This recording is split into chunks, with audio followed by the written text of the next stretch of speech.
기왕 서서니까 제 스타일대로 그냥 하다가 오늘 보면서 원고를 마지막까지 뜯어고치느라고 내가 조금 오늘 본문에 보면 14절 15절 한 번 더 읽겠습니다. 14절 15절 시작. 예, 열정을 세우셨으니 이는 자기와 함께 있게 하시고 또 보내사 전도도 하며 귀신을 쫓는 운동도 가지게 하려 하시리라. 우리가 잘 아는 말씀입니다. 예수님의 제자는 누구이고 예수님의 제자는 어떻게 해야 하는가에 대한 아주 짤막하지만 핵심적으로 요약된 그런 말씀입니다. 저는 평생 예수를 믿었죠. 당연히 태중에서부터 시작을 했으니까 예수를 믿는 교리이자 또 할아버지가 순교자, 아버지가 목사였으니까 저도 당연히 목사의 길을 가야 한다고 우리 주변에 있는 모든 사람이 다 그렇게 했지만 목사가 되기 싫어서 도망을 가서 제가 일반 대학을 가게 되고 사업을 하게 되고 끝내는 목사가 되어버렸습니다. 어쨌거나 제 뜻인지 아닌지는 모르겠지만 어쨌거나 사역자가 되고 기왕 됐으니까 그냥 열심히 섬기자. 6학년 들어서 목사가 됐으니 할 시간도 그렇게 많지도 않고 욕심내지 말고 내가 가진 그냥 달란트 잘 섬기라 끝내자. 우리 형 목사인데 보니까 열심히 하려고 하니까 고생 개고생을 하더라. 나는 그런 거 하지 말고 가서 주어진 달란트 잘 섬기다가 우리 총회가 또 법을 정해서 목사 언제쯤 되면 그만하라는 그게 있으니까 좀 그 전에 조기 은퇴도 하고 뭐 많은 사람들이 조기 은퇴하시더라고요. 그렇게 마음을 먹었는데 최근에 생각이 바뀌었습니다. 최근에 생각이 바뀌었어요. 우리 이영훈 목사님이 계속 도전을 주시고 그리고 내 목회 사역을 하는데 제 스스로가 그렇게 힘이 있다고 생각이 되지 않아요. 그저 평범하고 남들이 보면 참 잘하는 것처럼 1년에 수백 명의 제자를 키워내고 그 제자들과 늘 교제하고 또 그 키워진 제자들 목회를 하면 또 이것저것 신학도 가르치고 별것을 계속 1년 내내 가르치니까 그 가르친다고 교재 만들고 또 후배들 교회가 어렵다고 전화가 오면 찾아가서 밥도 같이 먹어주고 위로도 해주고 법적인 문제 조언도 해주고 삶은 무지무지 바쁜데 뭐 모든 사람이 다 칭찬을 해요. 그래 성 목사니까 그렇게 하지. 하루에 잠 2시간 3시간 자고 어떻게 그 많은 강의를 수용하느냐. 그런데 내가 가만히 내 자신을 들여다보면 참 한심한 목사였다. 한심한 예수님의 제자였다는 것을 고백하지 않을 수가 없는 것입니다. 오늘 예수님의 12명의 제자를 부르셨다. 그런데 그 제자들 몇 명을 봅니다. 한 사람 한 사람 보니까 너무 형편없는 사람들이에요.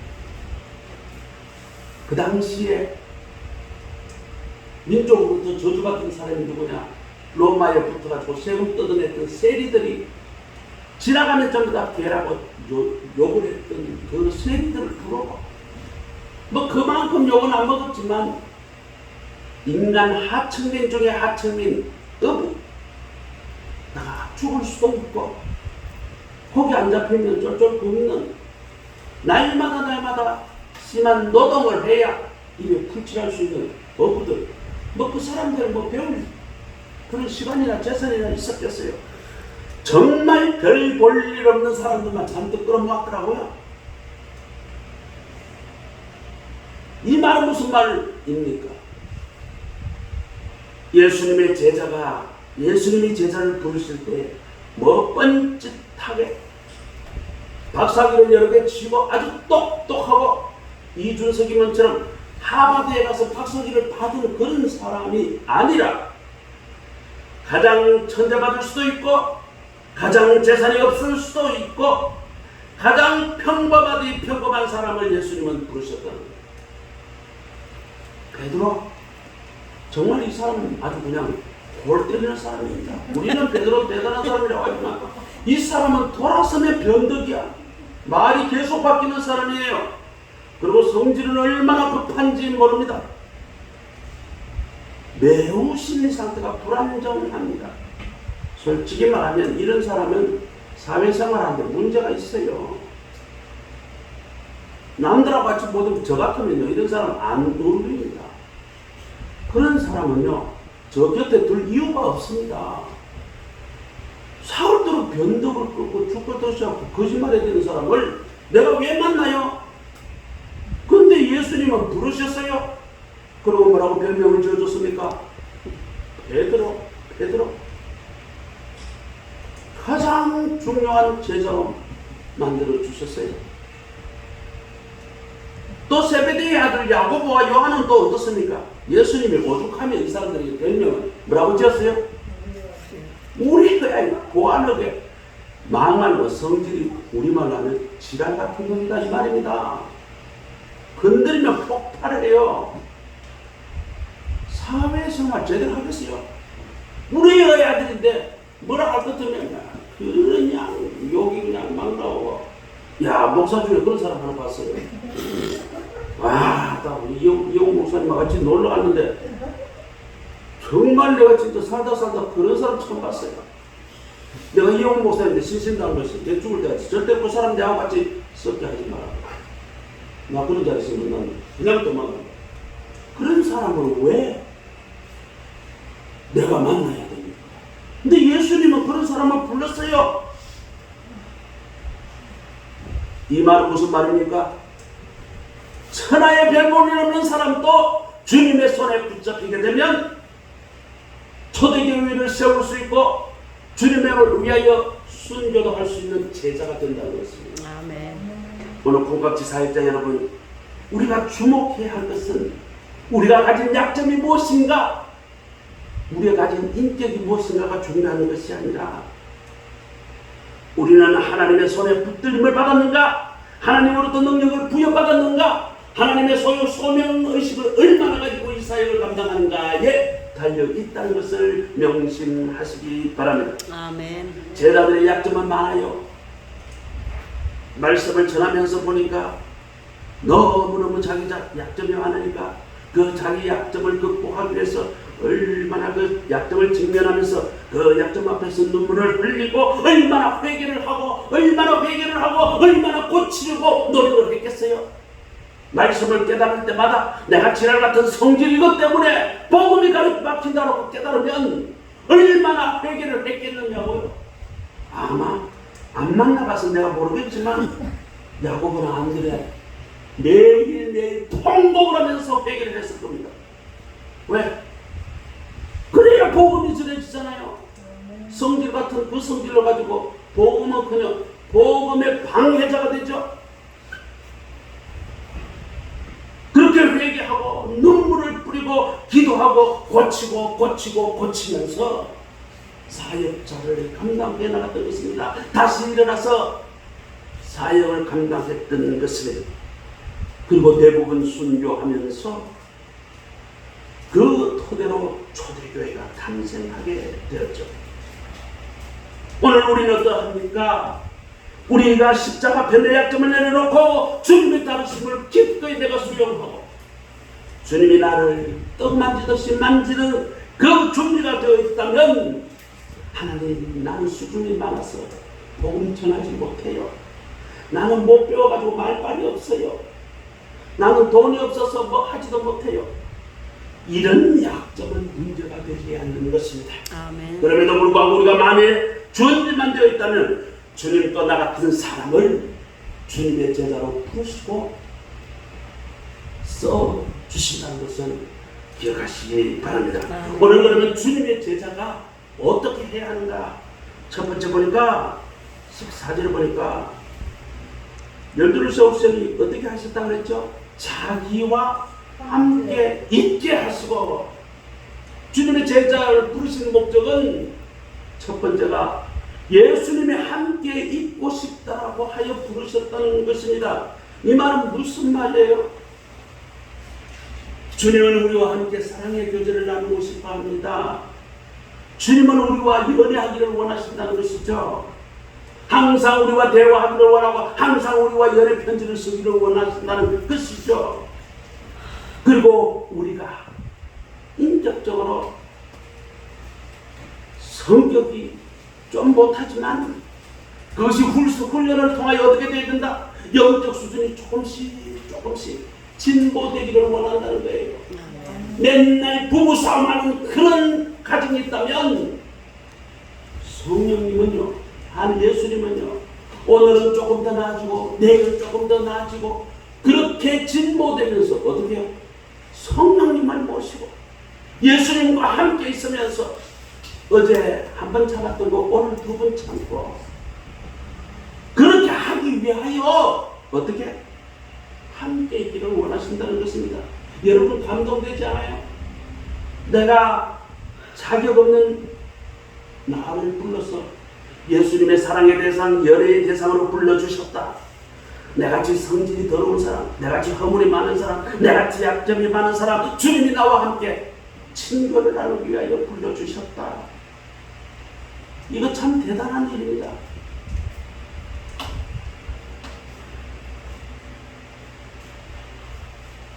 또 다른 하나는 주님은 우리를 날마다 주님을 닮아가기를 원하시는 것입니다. 우리가 말씀 속에 훈련받아서 어제보다는 더 나은 오늘이 되고 오늘보다 더 나은 내일이 되기를 그러게 하기 위하여 어떡하라? 나를 닮아라. 예수님은 그래서 제자를 부르셨던 것입니다. 좋아하는 사람하고 같이 있으면 어떻게 돼요? 그 사람하고 함께 됩니다. 우리 집 사람하고 내하고는 결혼 초기부터 안 맞았어요. 모든 게 안 맞았어요. 신기한 음식의 간조차도 안 맞았어요.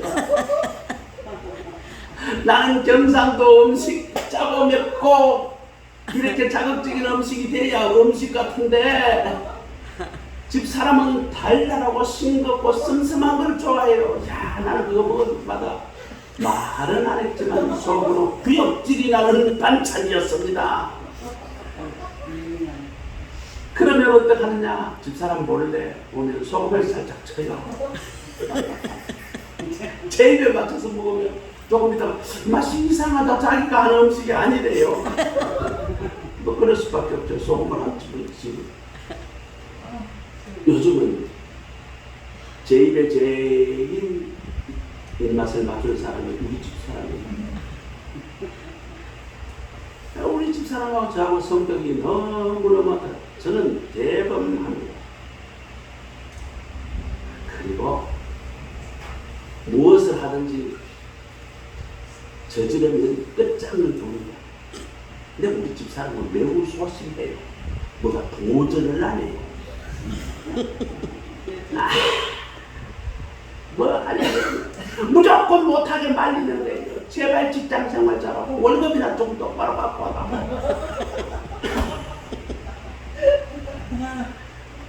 나는 이래가지고 내 인생 끝내고 싶지 않은데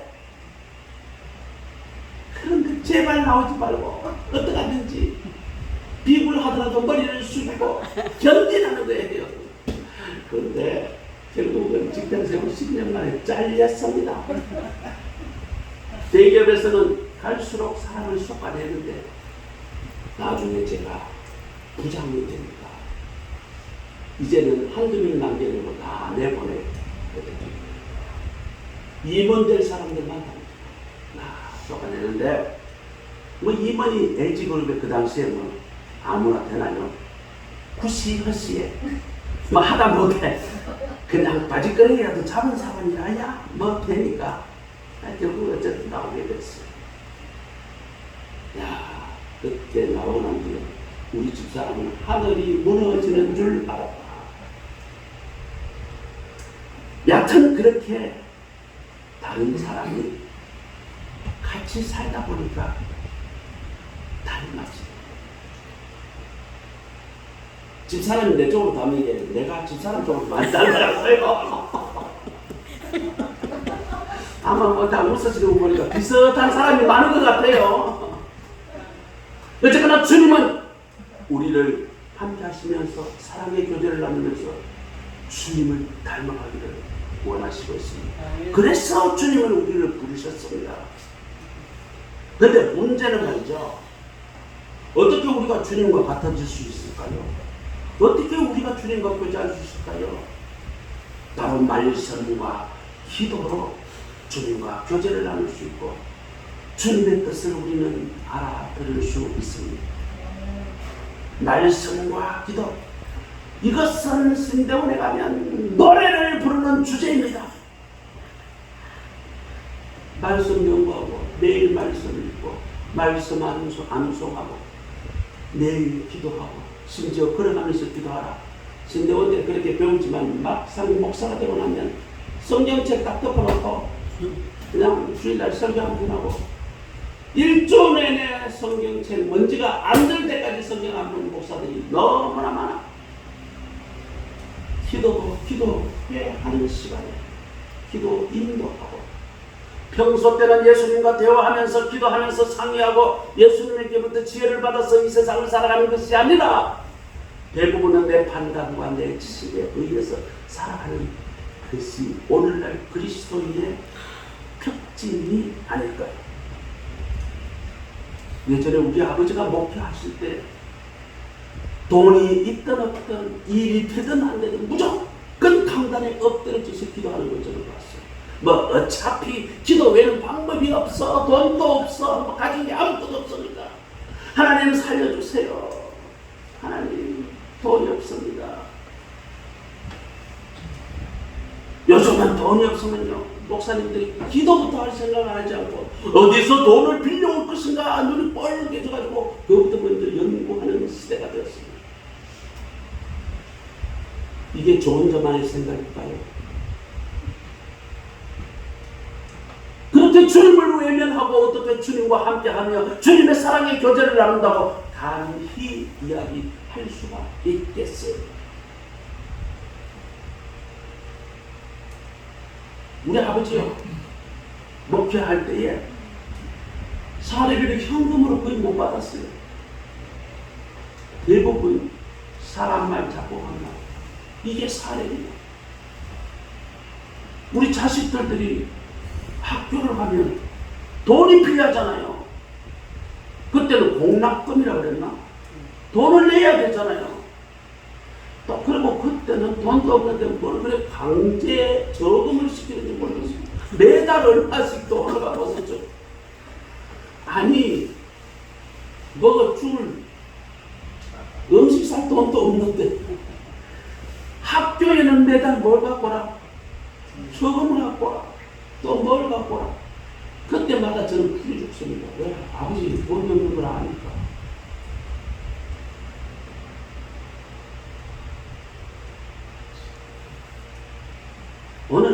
오늘날은 거기에 비하면 아버지 그렇다고 해가지고 평생 돈벌이 한 적이 없어요. 맨날 교회 가서 기도하고 제가 공락금 주세요 그러면 아버지가 돈 빌려와서 나에게 줘야지 왜 기도만 하느냐고. 그래서 내가 아버지가 기도하러 간다 그러면 되게 싫어했어요. 정말 미웠어요. 내가 학교에서 천피당하는 걸 생각도 안 하고 아버지 내일 공락금 가져가야 됩니다. 마지막 날입니다. 그러면 성전에 엎드려서 기도하라고. 정말 싫었어요. 무능해 보였어요. 오늘날 그런 목사님 있다면 아들이 아버지 내일 공락금 내는 마지막 날입니다. 그러면 엎드려 기도하는 목사가 몇 명이나 될까요? 전화해가지고 장모님 돈 좀 빌립시다. 그러지 않을까요? 우리의 삶에서 관련 말씀과 기도가 우리에게는 얼마나 우리의 삶을 지탱하고 있는가 이거죠. 우리의 삶에 중요한 사건이 있을 때마다 예수님과 교제하며 말씀 가운데 지혜를 얻고 예수님과 대화하며 기도하면서 그 문제를 해결해 나가고 있는가. 저도 이 말씀을 작성하면서 얼마나 반성을 하냐. 저도 사실은 성경을 엄청나게 읽습니다. 아무리 이 시대에 목사들 중에 저만큼 성경 많이 읽은 사람 없을 거예요. 왜요? 가르쳐야 되니까. 가르쳐야 되니까. 창세기 가르친다면 창세기 그렇게 읽었던 거, 구석구석까지 읽었던 거, 심지어 분석까지 다 했던 거, 창세기 몇 장 몇 절은 신약에 어디서 인용되었다, 이런 것까지 다 연구하는 제가 가르치면 또 한 번 더 읽어봐야 합니다. 그럼에도 불구하고 우리 선배들, 목사들에게 하면 내가 말씀을 가까이 한 것이 하는 턱없이 부족하다. 우리 할머니는 사역자도 아니었는데 밥하고 할머니가 꼭 해야 돼. 우리 밥 해주고 설거지하는 거 그 시간 빼고 나면 눈만 뜨면 성경책을 말이죠. 아래야 있고 세모 있고 뭐 이런 거 있잖아요. 그 성경을 그렇게 절개하셨어요. 아니 개혁가정은 다 바뀌었는데 그거를 돌아가실 때까지 보물로 그 일제시대 때 그 성경 인쇄한 거란 말이에요. 우리가 읽어보면 참 무섭다. 세종대왕 때 만든 글자가 그대로 있네. 그러면서 우리 할머니 놀렸던 기억이 있어요. 그 할머니 성경을 얼마나 사랑했는지 몰라요. 눈만 뜨면 성경을 읽는데 할머니 왜 그렇게 성경을 많이 읽어요? 아이고 이게 얼마나 재밌니? 뭐가 재밌어요? 나는 성경을 읽다가 한 페이지 못 읽고 잠만 오던데. 아니야. 성경 말씀이 그렇게 재미가 있어. 우리가 예수님과 동행한다고 하면 말씀이 얼마나 우리 나의 삶을 지배하고 있습니까? 예수님과 대화하면서 의사결정 내린 것이 과연 몇 프로쯤 됩니까? 그리고 더 나아가서 이 말씀과 기도는 균형이 필요합니다. 말씀에 너무 치우쳐도 안 되고 기도에 너무 치우쳐도 안 되고 말씀과 기도의 균형을 통해서 우리는 주님과 친해지고 주님의 마음을 알게 되고 주님의 기대를 알게 되는 것입니다. 오늘 콩깍지 사역자 여러분, 우리 모두가 말씀의 사역자, 기도의 사역자, 최고의 주님의 사랑하는 사역자들이 다 되시기를 주의 이름으로 축원합니다. 아멘.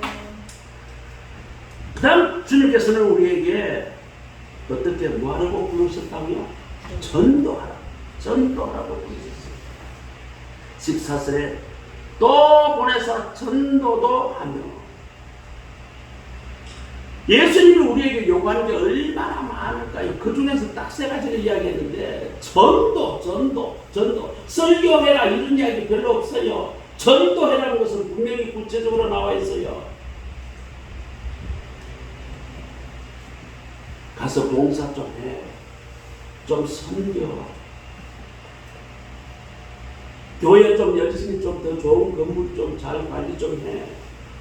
더 높은 교회를 세워.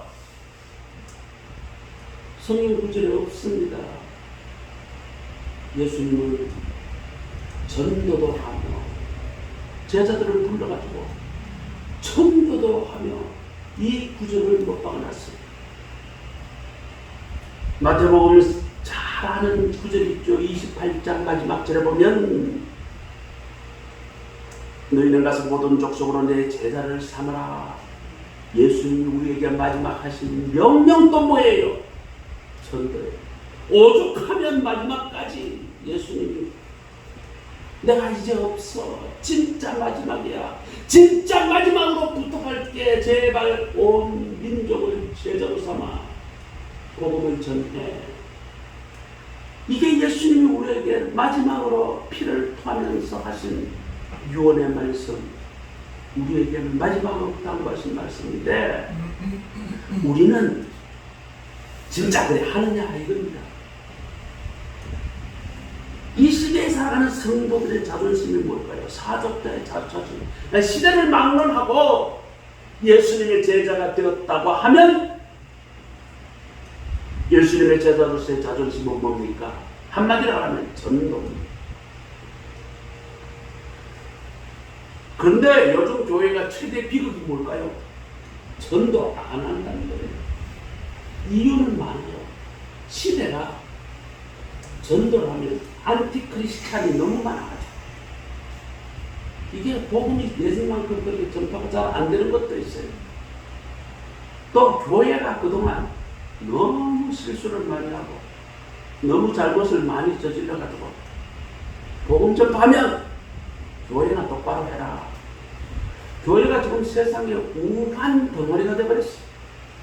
온갖 세상에서 저지르는 재정비리니 성추문이니 사회에서 지탄받는 그런 것들이 교회에서 비일비재하게 일어난다는 것. 또 좌파 사상에 의해서 한 교회가 말이죠. 거부되는 시대에 이 복음 전파가 더 힘든 시대에 되었습니다. 그럼에도 불구하고 예수님은 전도하라라고 우리에게 요청하셨습니다. 솔직히 이야기 봅시다. 지금 이 전도하기 쉬울까요? 아니면 초대교회에 죽인다고, 예수님은 죽인다라고 할 그 시대가 전도하기가 더 쉬웠을까요? 뭐 말할 필요도 없습니다. 그때는 복음 전파하러 간다고 하면 목숨을 내놓아야 하는 것과 다른 게 없습니다. 제가 교회에서 전공을 합니다. 초대교회 사람들이 보면 전부 다 노예로 끌려갔습니다. 네, 맞습니다. 안 그런 사람이 없어. 325년에 기독교가 이제 믿어도 좋다는 기독교 국민이 되고 난 이후에는 그런 박해는 없었지만, 정부의 구조적인 탄압은 없었지만 지역민들로부터의 거부는 대담했습니다. 그 당시에 태양신이라는 것이 대부분 주요 그 신으로 섬겼기 때문에 이 태양신하고 기독교가 딱 정면으로 대치가 되기 때문에 지역에서 우리 아버지 목회할 때가 보니까 유교가 말도 못해요. 자녀들이 교회 갔다 아버지가 가지 마라 했는데 그러면 여자고 남자고 머리를 빡빡 밀어버려요. 부끄러워서 못 가요. 저를 가르쳤던 주일학교 선생님이 머리 보자기에 싸매고 교회에 나왔어요. 왜? 머리가 다 짙었죠. 예쁘게 빡빡 밀어서는 괜찮을 건데 짙듯 가위를 좀 잘라가지고 완전히 산발 귀신처럼. 그러니 휴거를 돈을 내고 교회 나와서 저를 가르쳤어요. 그때 그 판사 선생님이 얼마나 우는지 저는 그때 너무 어렸으니까 이해가 되지 않았어요. 왜 교회 간다고 뭘 잘못했다고 그렇게 머리를 쥐쩍고 뭘 그냥 머리를 다 밀어버리냐고. 심지어는 교회 간다고 뜨거운 물에 그냥 손을 담가 집에 이래 손을 들고 교회 온 성도들도 있었어요. 아니 유교가 뭐가 대단하다고 교회 간다고 그렇게 밖에 들리는지 모르겠어요. 교회 말이죠. 요즘 같은 말도 안 되는 짓거리. 교회니까 청년들이 말이죠. 교회 건물 지어가지고 한 어른 키만큼 벽을 쌓아놓는 말이죠. 동네 청년들이 와가지고 뒤에서 그걸 물어떨어버리고 교인들이 그 속에서 지금 기도하고 있는 거예요. 벽을 무너뜨리고 그 밑에 다 깔리잖아요. 지금 같으면 전부 다 깜빡 걸렸더니 그런 박해를 다 겪었어요.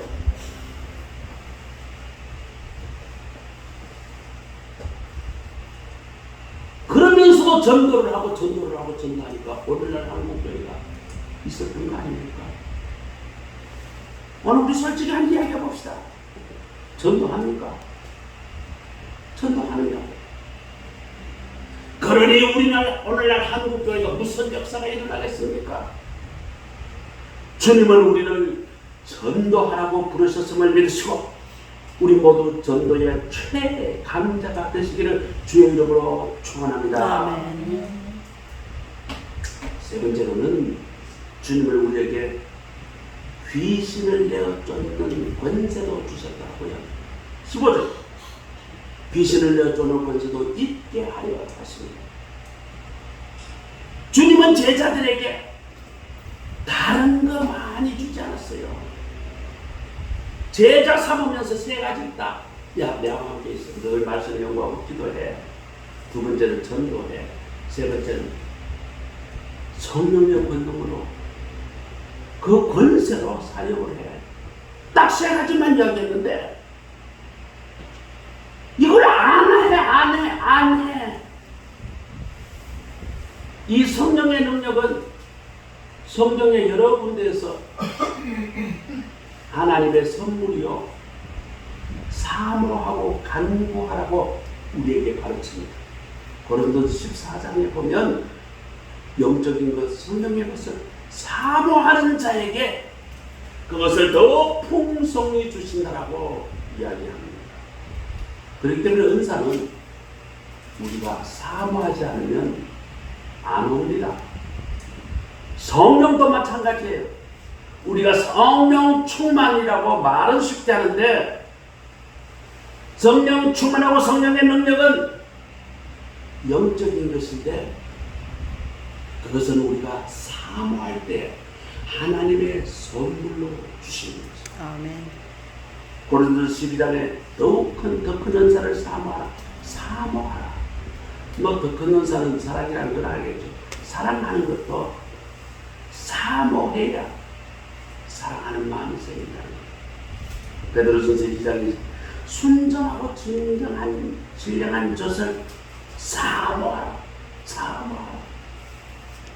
야고보서 1장 17절에 보면 온갖 좋은 은사와 온전한 선물을 다 위로부터 빛들의 아버지께로부터 내려오나니 온갖 은사도 다 하나님의 선물이다. 그 선물을 어떻게 하라? 사모해라. 아멘. 구해라. 이러한 성령의 능력과 은사는 기대를 하죠. 좀 나도 그랬으면 좋겠다. 기대하면 진짜 하나님 내게 주옵소서 사모해야 합니다. 간구해야 합니다. 그래서 하나님이 주시는 것입니다. 그런데 이 성령의 능력이 나타나는 교회가 요즘 희귀합니다. 아니 우리 통합교단은 유명합니다. 성령의 은사 사역을 억제하기로 유명합니다. 그런 거 하면 난리가 납니다. 제가 섬겼던 그 교회가 그래요. 예언, 병고침 이런 거 하다가 목사님한테 들켰다면 교회가 뒤집어집니다. 당뇨에 치료 한이 많이 헌금 많이 하면 치료 하나 들어가요. 헌금 적게 하면 치료해야 된다. 그걸 좀. 심지어 기도하는데 방언의 은사를 받았으니까 나도 모르게 방언이 나오잖아요. 방언을 하면 장로님이 두 사람이라서 잡아다가 끄집어내서 바깥에 내쫓아옵니다. 우리 교회가 그랬어요. 심지어 울지도 못하게 해요. 다른 사람 기도하는데 방해되더라고. 울면 조용히 안수집사들이 2명이 와서 결국 나갑니다. 이러니 무슨 은사가 무슨 하나님의 선물을 받겠어요. 나도 마찬가지입니다. 거기서 훈련을 지독하게 받았으니 기도는 어제 묵상기도다. 그리고 제가 사회적으로는 대학 교수도 좀 했고 내가 어쩌다 보니까 가르치는 걸 잘해요. 우리 동기생들, 후배들 전도사님 나 좀 가르쳐 주시오. 그러면 연구에서 가르치면 교수들보다 더 잘 가르쳐요. 이것이 제 신학교 신대원 다닐 때에 제 별명이 교수보다 나은 전도사, 그런 별명을 이 교수님들이 저하고 수업하기를 참 즐겨했습니다. 제가 하는 질문이 다른 학생들하고는 좀 차원이 다르니까 교수들은 다른 학생들은 그냥 받아 적혀받고 무슨 뜻인지도 모르고 열심히 받아 적는데 저는 논리적으로 모순이 되면 반드시 질문합니다. 그러면 교수가 그 연구회가 다음 시간에 가르쳐 줄게. 그러니까 교수가 뭔가를 좀 자기 배운 것을 좀 이제 뭐 자랑하고 싶은 그런 욕구가 생기잖아요. 그것을 제가 적절히 잘 긁어줬어요. 딱 보면 요번에 노출에서 이런 질문을 하면 아주 좋아하겠다. 그래서 말이죠. 신명을 제가 점수가 거의 올 A++예요.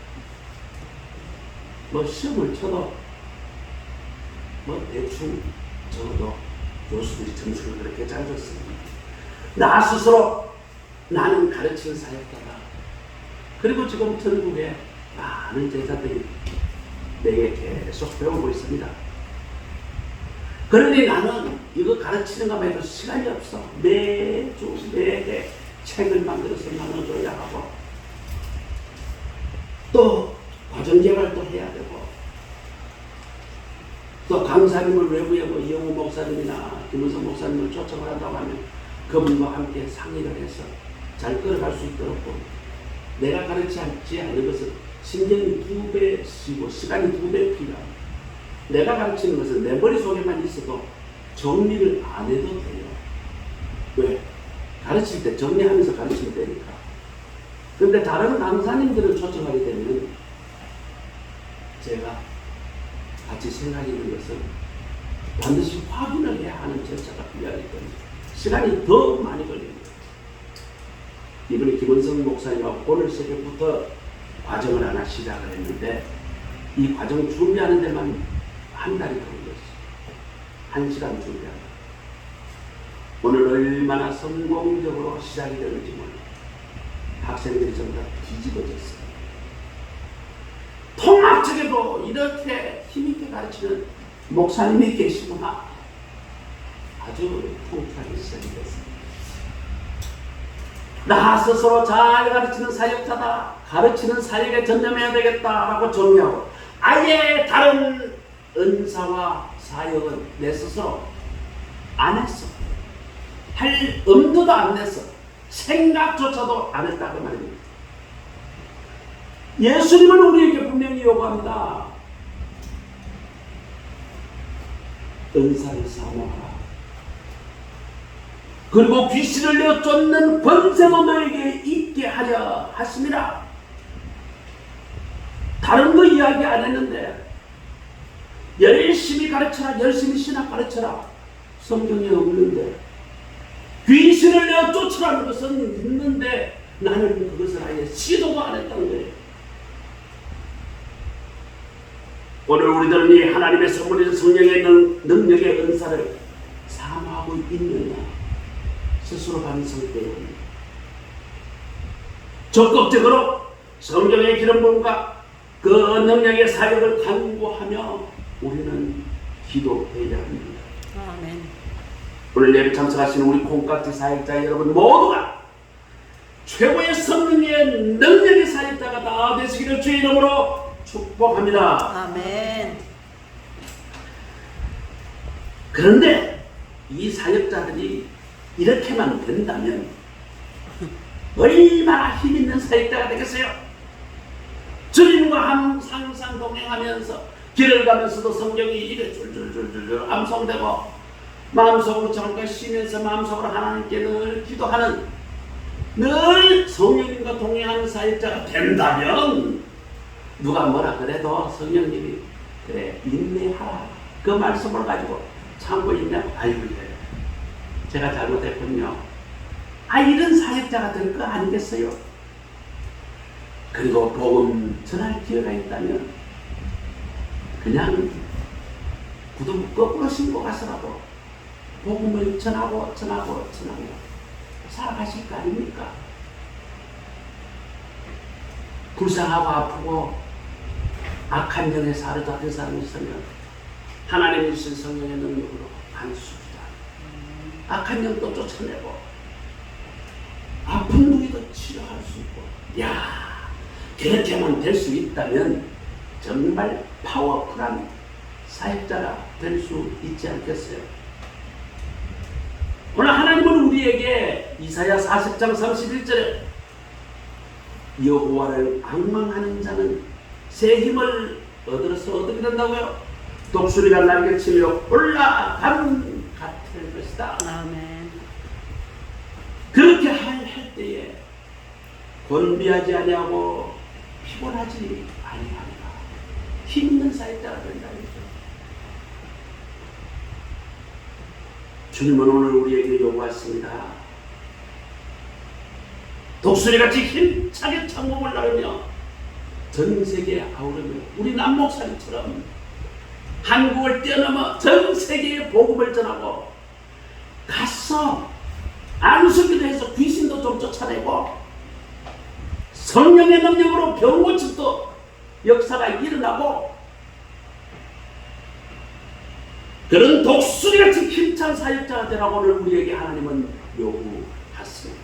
아멘. 그런데 스스로 나는 못해 안해 못해 안해 그러다 보니까 독수리 되라고 교육을 시키고 목사를 만들어 놨더니 날개짓을 안해 날개짓을 안해 그러다 보니까 날개가 점점 퇴화돼 가지고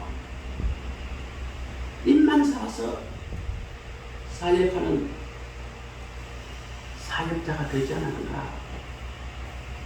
뭐 독수리가 아니라 닭 정도 되는 사역자 날아라 했더니 포도독 하다가 뚝 떨어지고 뭐 조금 열심히 나른다고 해봐야 초가집 지붕이나 올라갈 수 있을 정도. 그래봤자 마당 안에서 도는 닭 같은 사역자가 우리가 되어 있지 않습니까? 하나님은 우리에게 저 높이 창공을 두 날개를 펴고 높이 날아서 힘찬 사역자가 되어라. 우리가 사역자가 되었을 때에 나는 어떤 사역자인가? 닭이라도 돼가지고 초가집 지붕에다 올라가봤는지는 모르겠는데 그것도 안 돼가지고 뿅아리가 돼가지고 날개가 이제 달린동 만동 그런 사역자는 아닌가.